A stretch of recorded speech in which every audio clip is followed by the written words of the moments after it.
फरवरी तक आते आते वैश्विक राजनीति एक ऐसे मोड़ पर पहुंच चुकी है जहां फैसले दबाव से नहीं, ताकत और विकल्पों से तय हो रहे हैं।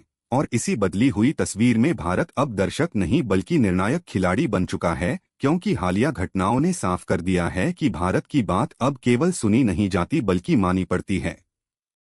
कूटनीतिक सूत्रों के मुताबिक भारत ने अमेरिका के सामने 4 बिल्कुल साफ शर्तें रखीं। पहली, ऊर्जा, तेल और व्यापार पर किसी भी तरह का दबाव स्वीकार नहीं किया जाएगा। दूसरी, भारत अपने रणनीतिक फैसले पूरी स्वतंत्रता से लेगा। तीसरी, डिफेंस और टेक्नोलॉजी सहयोग बराबरी के स्तर पर होगा, न कि शर्तों पर। और चौथी, वैश्विक मंचों पर भारत की भूमिका और संप्रभु निर्णयों का सम्मान किया जाएगा। और इन 4 शर्तों ने यह संदेश दे दिया कि भारत अब किसी एजेंडे पर नहीं बल्कि अपने एजेंडे पर चलता है।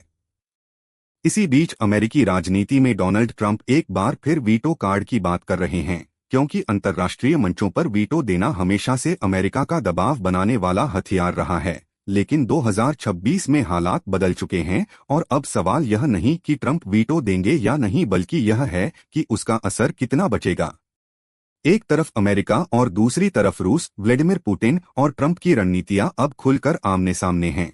और यह टकराव सिर्फ 2 नेताओं का नहीं बल्कि उस व्यवस्था का है जिसमें पुरानी ताकतें नई वास्तविकता को स्वीकार करने में हिचक रही हैं।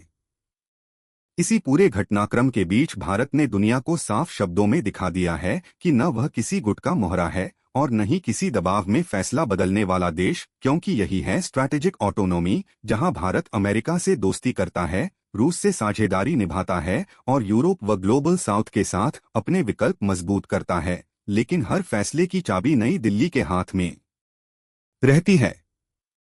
इन घटनाओं ने यह भी साफ कर दिया है कि दुनिया अब एकध्रुवीय नहीं रही, शक्ति कई केंद्रों में बंट रही है। और इस बहुध्रुवीय व्यवस्था में भारत एक स्थिर और भरोसेमंद धुरी बनकर उभर रहा है।